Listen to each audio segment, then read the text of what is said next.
मुझे दुख और तकलीफ इस बात की है कि मैं अगर हिसार में आऊं और आपसे ये कहूं कि मुझे हिसार के किसी म्युनिसिपल स्कूल में चपरासी बना दो, तो आप कहोगे राजीव भाई आपकी क्वालिफिकेशन क्या है, और मैं कहूं मेरी कोई क्वालिफिकेशन नहीं है, तो आप मुझे म्युनिसिपल स्कूल का चपरासी भी नहीं बनाओगे। और कल को मैं हरियाणा का चीफ मिनिस्टर बन के आ गया, तब क्या करोगे?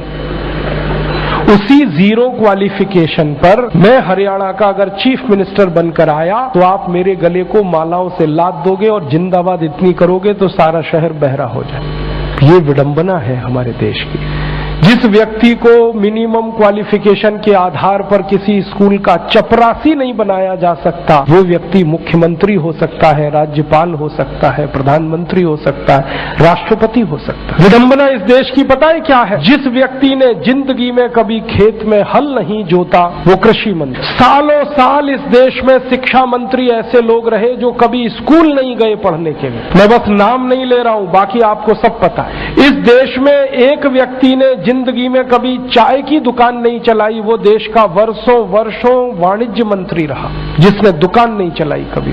फाइनेंस का जिसको ABCD नहीं आता वो सालों साल इस देश में वित्त मंत्री रहता है।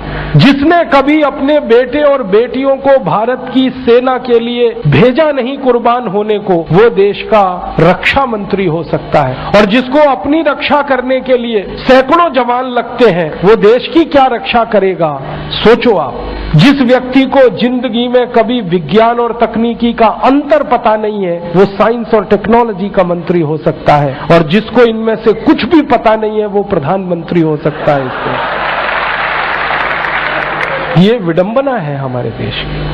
अज्ञानी व्यक्ति ज्ञानियों पर शासन कर सकता है, और हमारे शास्त्रों में कहा गया है, वेदों में कहा गया है कि अज्ञानी व्यक्ति जब ज्ञानियों पर शासन करे तो समझ लेना देश और समाज का बंटाधार ही होना है। हमारे देश में यही हो रहा है। हर अज्ञानी ऐरा गहरा नत्थु खैरा जो किसी नेता की चप्पलें उठाता था, जो किसी के जूतों में पॉलिश करता था, जिसने कभी किसी नेता के घर में रोटियां बना के खिलाई, वो राष्ट्रपति पद तक लोग पहुंचे हैं। ऐसी स्थिति हमारे देश में। उनकी क्वालिफिकेशन ही एक है कि कभी किसी बड़े नेता के रसोई में रोटियां बना के खिलाई तो राष्ट्रपति हो जाओ भैया। ऐसी बंदर बांट मची है इस देश में। और ये उस देश में जिसकी आजादी के लिए 7,32,000 लोग कुर्बान हुए, उस देश में। मुझे बहुत दुख होता है, तकलीफ होती है। अभी एक सच्ची घटना मेरे साथ घटित हुई। मैं एक दिन कानपुर गया था, तो कानपुर के रेलवे स्टेशन पे उतरा। उतरने के बाद शहर में बाहर आने के लिए नीचे पुल पर से उतर के आया तो एक छोटी सी चाय की दुकान थी। उस पर एक बेटी और एक माँ और एक छोटा सा बेटा आपस में बात कर रहे थे। वो क्या बात कर रहे थे? वो कह रहे थे, माँ हम गरीब क्यों हैं? तो कान में मेरे शब्द पड़ गए। मैंने कहा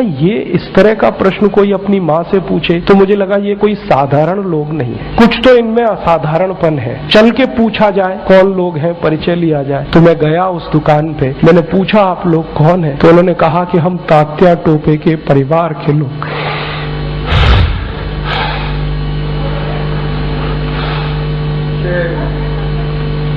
हमारे देश में तात्या टोपे के परिवार के लोगों को चाय बेचनी पड़ी और गद्दारों को सिंहासन मिले। ऐसा ये देश हो गया। जिन लोगों ने तात्या टोपे को मरवाया था वो इस देश में मुख्यमंत्री रह चुके हैं, आपको मालूम है।